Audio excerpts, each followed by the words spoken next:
Today's video, I'll show you how to redeem a Roblox gift card purchased from Amazon. First, open your web browser and go to the Roblox website. Make sure you're signed into the Roblox account where you want to redeem the gift card.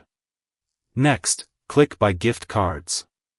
This will reload the page and take you to the Roblox gift cards page. From there, click Redeem Card at the top left side of the page.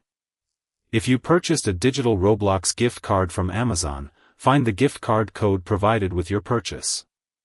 Enter the code into the redemption box, then click Redeem. If the code is valid, you should see a confirmation message showing that the gift card was successfully redeemed.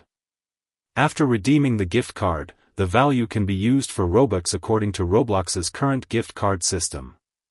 If you receive an error, carefully check the code and make sure every letter and number was entered correctly. Also, make sure you're signed into the correct Roblox account before redeeming. Remember, never share your gift card code or enter it on unofficial websites.